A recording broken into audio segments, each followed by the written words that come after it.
Hey there, I'm Alvalyn Lundgren. This is Introduction to Graphic Design, and we're on episode 7 and talking about user experience and web design. So I wanted to talk a little bit about user experience first and lead into a discussion of website design. And user experience is an increasingly, shall we say, popular and vital branch of the design realm. It is a close cousin, I believe, to graphic design because there's a lot of common ground. Just as graphic designers need to keep the end audience in mind, user interface designers, UX, UI designers also need to focus on how the user is going to interact with the end product. In my practice as a designer, I work directly with clients, but ultimately I'm not working for the client. The things I create are for the client to use, but they're actually targeting the client's clients or the client's customers. So ultimately, I have to think about their customers and how they will interact with what I'm creating. What I'm creating has to go around the client and reach their audience. So I have to be concerned with how what I design is going to be received by and influence that final audience. And that's how I can measure the success of the design. So user experience designers focus not on the visual look and feel. They focus on exactly how the audience will interact with the end product. User experience designers deal with research and prototyping, testing and analyzing of ideas and products and communication systems, anything that is a touch point that's going to connect an audience with a business, service, or other enterprise. So looking at the role of the UX designer compared to the graphic designer, the UX designer is always going to have a function focus. So the design has to support the function. It cannot be separated. The design has to be user focused, and the designer also has to be user focused, again, so that what is being designed is relevant, easy to use, and easily understood. And UX designers are generally cross-disciplinary. They might be graphic designers, but they also might do product design. Or they might be graphic designers, but also engage in marketing or even psychology. So a user experience designer is going to have a broader range of input because they're going to draw on a broader range of knowledge. The graphic designer is going to have more of a visual focus because graphic design is about visual communication. And we focus on that in terms of messaging, influencing the desired outcome of a decision or a transaction with the audience. The design reaches the audience makes a decision, the audience buys the thing. We deal in a clarity focus. It's our responsibility to make sure that the messages that we are communicating are clearly understood and that interpretation is not too broad. We tend to be more specialized. We're a web designer, or we focus on print, or we focus on social media. More and more employers are looking for graphic designers who are also cross-disciplinary. Can you do the photography for my Instagram, and can you also handle the social media account? Can you develop brand strategy and photographic identity?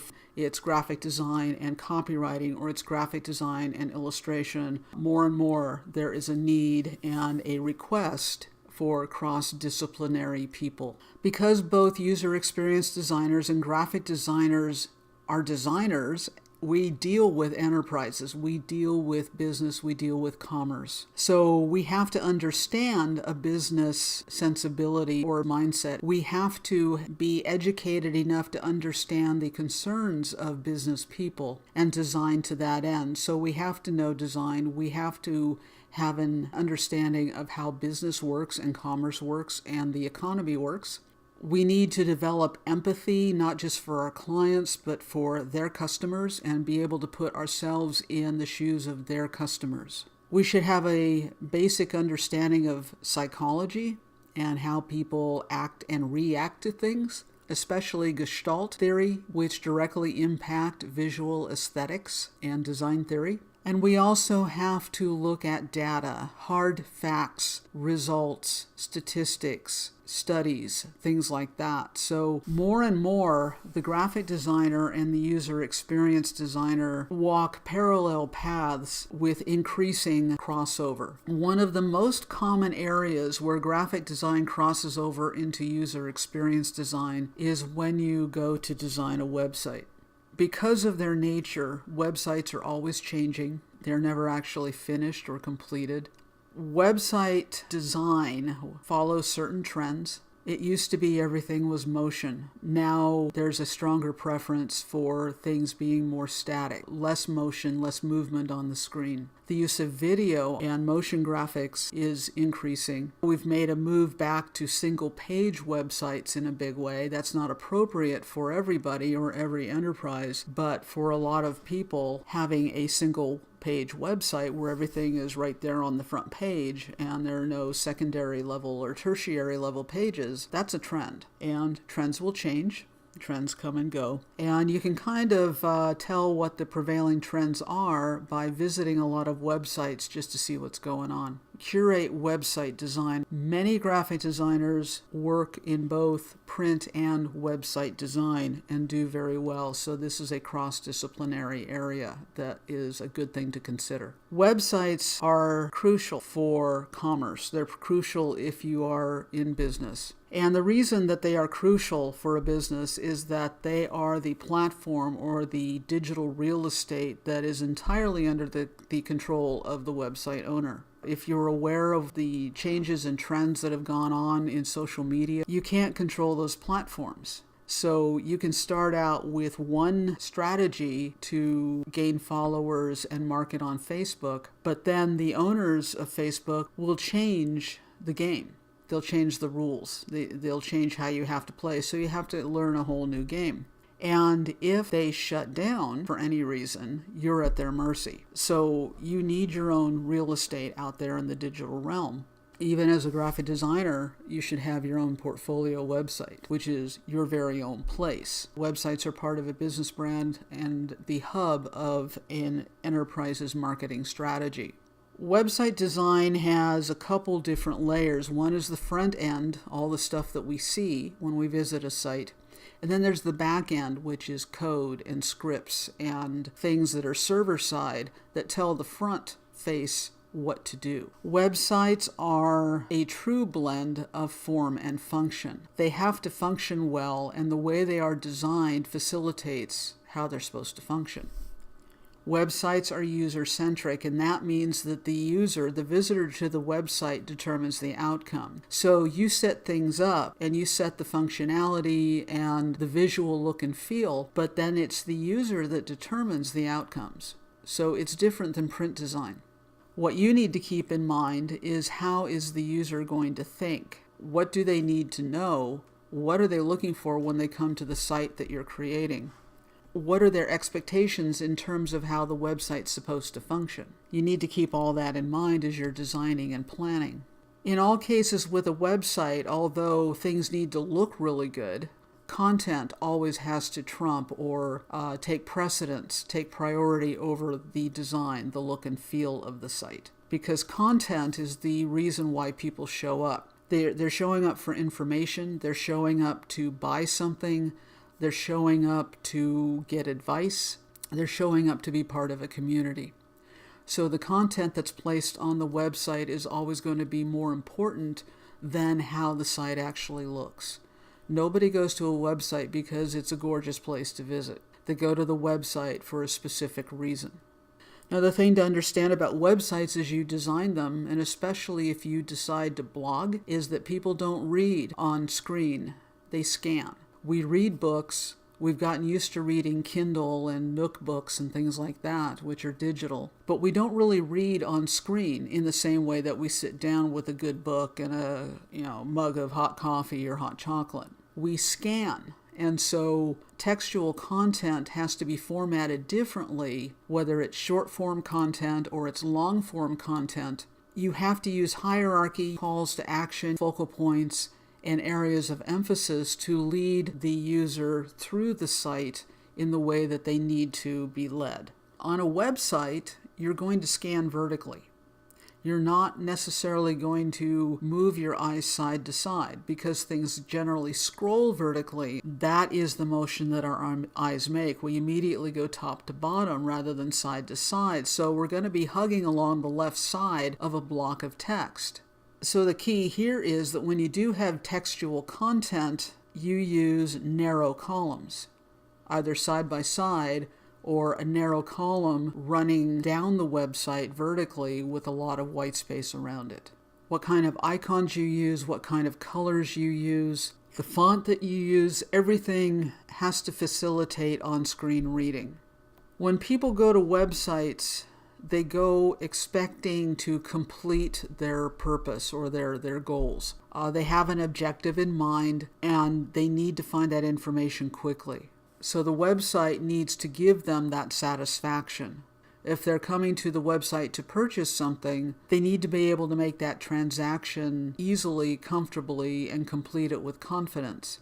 If they're coming for information, they need to be able to find it fairly easily. People don't have a lot of patience for when they're searching online.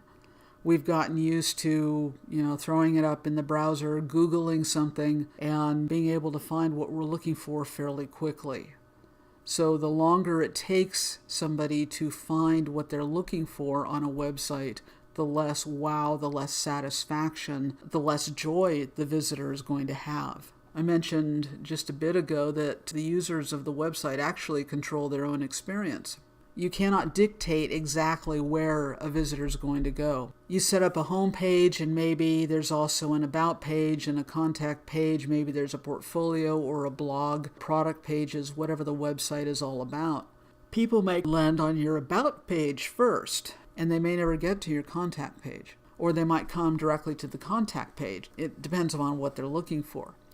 So no user is going to explore your entire site. Have you visited every single page on a website, even one that you commonly return to? So you have to set things up so that the users can control their own experience, and your users want to be able to make their own decisions. It's empowering to be able to decide for oneself what one wants to do when one lands on a home page. So that's where the psychology comes in. So all of that said, here are some principles of good web design. First of all, don't make them think. Don't make people have to figure out what to do or where to go on the site. Remove all barriers. Don't make things so complicated that it becomes difficult to navigate. Make the experience as easy and pleasant and simple for them as possible. You do want to set things up so that their attention is focused on the things that they need to see and react to and make decisions about. And that also helps them make those decisions. Textual content is important for a number of reasons, not just for information and to engage people. It's important for search engine optimization. Effective writing for a website is going to involve choosing the right keywords to use and sprinkling them through the textual copy. You're going to separate sentences rather than present long paragraphs. Paragraphs are usually 1, 2, or 3 sentences long, again, because people scan, they don't read. Use a lot of white space. White space plays a major role in design to support the active content. So you want to use white space so that it calls attention to the information or the calls to action that you want people to take hold of. Also keep it simple. Don't clutter things up. Don't make things difficult to look at visually. And use conventional standards. Calls to action buttons all have a lot of common ground in their look and feel. Headlines, subheads, body text, pull quotes, hero images, search bars, navigation menus, footers, login areas. All of these things have common ground with all other websites, and if they don't, it creates a barrier. It gives people a pause because they have to stop and think about how to use the site. And you don't want to confuse people. You don't want to put up barriers. Use the same elements that every other website out there is also using. This is the home page for Trejos Tacos, and it has the hero image and the hero, the owner of the franchise. He leads with a promise statement. He has calls to action, and he has a navigation menu. REI Co-op has a promise statement, has a very large search bar and a couple levels of navigation, contact information, and this is just above the fold on the home page. It's got a happy person smiling at you, the visitor. That's something that the visitor can relate to. This is an independent coffee roasters. They have search, they have a navigation, they've got a side navigation over here. They've got a hero image. This website belongs to a designer. His main call to action is the portfolio. He has a navigation menu, which is very clear. We know where we are. He's got a limited color palette, mostly black and white, and then accents with a pop of saturated pink. He's got a search function, and he tells you right off the big guys he's worked with. There's no promise statement here. This is all about him. The promise statement actually kind of comes in who he's worked with. These brands have each trusted this guy to design for them. This is what's known as social proof, and it's an implied promise statement. To see these website conventions in action, let's go ahead and take a look at a live site, and this is the 507, a coffee house. We come to the home page and we have a logo and word mark. There's an About Us and there's a menu. So this is what we call above the fold. It's what actually appears in your browser window first. It's fairly simple.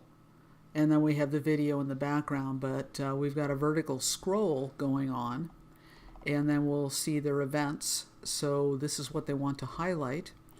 They do a featured drink, a roast of the week, and obviously live music. And then they have a slider of images, and then they're looking for people to join their staff. So it's a fairly simple site. So let's just pop into the menu and see what we've got here. That just shows everything. This is their vision statement, why they exist. This is their mission statement down here. So again, very clean, very simple, not a lot of text, uses headers and body copy to a minimum. But it has the calls to action. They don't sell on their website, so they don't need a store, they don't need ordering, they're not doing any list building. So the call to action is just to read about the space and about the business, and then look at what they have to offer when you walk in. Because of how the business operates, and they're a brick and mortar store, this is essentially all they need, but this gives an introduction and tells people what to expect and all about upcoming events. So I mentioned that there are layers involved in a website. There's the front face. This is actually a video that's overlaid by the navigation to the portfolio. So that's the front face. The back looks like this. So this is all the code that goes into making that page look like that. The code has to function well in order for the front face to function.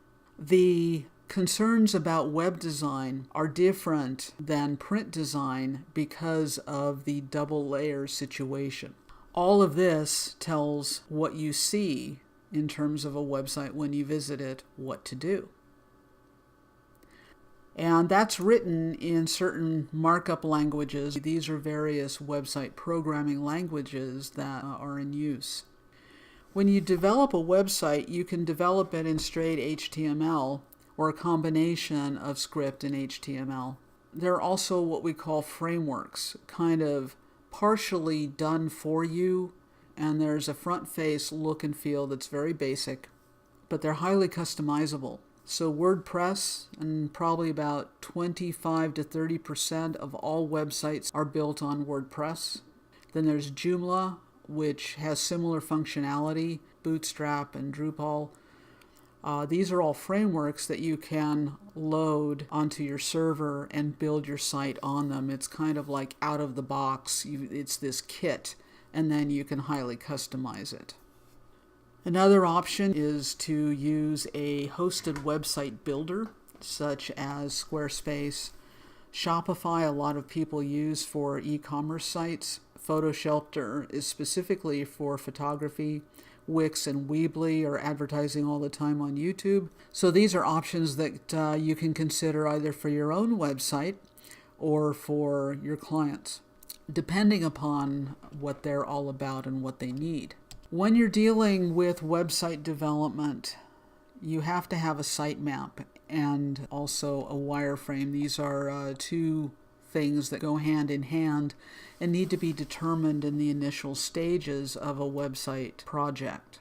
So a sitemap is basically an outline. It's a visual outline of how all the pages relate. A sitemap is something that you'd present to a client for approval in terms of the site structure. It's the architecture of the website. So here you have the home page. This is your main navigation. Each of these pages would be in the navigation bar. And here they have the navigation bar kind of set with the corresponding pages that you see here, probably the social media icons, and here's the search. And then there are secondary or tertiary level pages that attach to the second level pages. And the site can be as deep and complicated as it needs to be. It should also be no more complicated or deep than it needs to be. This is another sitemap showing the structure. It's just a different way of expressing it. And you can actually do this by hand. You can just sketch things out. It's very simple to do. But it helps you in developing the site because most sites are more than one page. It helps you to keep track of things and how they all interconnect. How they interconnect relates to the navigation and the user's ability to go where they need to go within the site. But just remember, there's going to be some pages that get a lot more visits and some pages that get very few visits. But everything that should be there must absolutely be there within the site. Basic top-level pages, these are the ones that show up in your homepage navigation bar, your top-level navigation. A link to the homepage, which is usually the front door where people come into the site. Services or product description, depending upon the purpose of the website, it will be service-oriented, providing information, or maybe it's a membership site. Products would actually be selling stuff. There's usually going to be some sort of an about page which tells about the company and helps establish their reputation and their brand. There could be a blog where there's new content posted, or there could be news, and generally there needs to be a contact page. Sometimes it's just an email, sometimes it's a complex form asking for a lot of information. So once you have the sitemap structure and basic navigation set, then you want to go to the wireframe stage. And this is just a couple of pages hand-drawn of wireframes, and basically showing the layout of home pages or secondary pages and certain other content pages. You can see that they're working off a structure, and even in the rough sketch, we've got navigation, we've got calls to action boxes or feature boxes. The text does not run all the way across the width of the page. Here's one that's broken up into 3 columns. And so we get an understanding of the look and feel of the site on the front end. And wireframe can also be this type of thing, where the idea, the concept, the layout's actually presented in a more finished fashion to give the client an idea of how things are going to look. You can see that there's a very strong structure. There is a lot of white space. There's a form box here. The footer is short vertically, and it's got some essential information. We've got the brand identity, the navigation, clickable links, clickable image links. So both of these are types of wireframes. This usually is a little more preliminary than this. Either or are useful and helpful for you.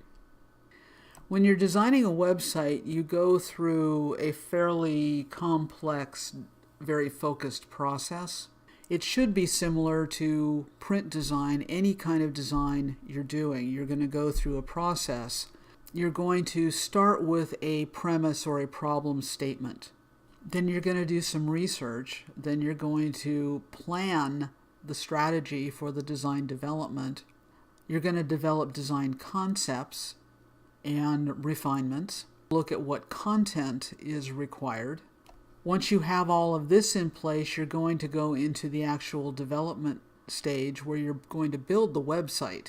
And then you start testing it after you've got the essential pages set up and ready. You're testing the links, you're testing it in different browsers, you're making sure that everything is working and functioning the way it needs to be. If it's an e-commerce site, is everything set up with the payment gateway? So you have to test through all that functionality. And then once that's all tested and good to go, you have to deploy the site. In other words, actually launch it. Make it visible and available. So you can see that it's a similar process to developing any sort of design. At each stage, you do need the empathy. You do need the strategy and the planning. You have to be concerned about the design. You have to keep the business focus in mind. Understand how the user is going to use the site. You have to look at their expectations and what their hoped for outcomes are from using the site. You also have to look at the data and analyze what's going on in terms of how people are using the site, because websites are fluid. They are never completed. You always need to upgrade to improve. You always need to be adding content and shifting things around, but not so much that you start losing ranking. It's highly likely that even if you are going to focus on print or you're focusing on motion, you're going to run into website design projects. It's a good thing to know and understand what that process is all about. Also, it makes you more marketable in a lot of ways.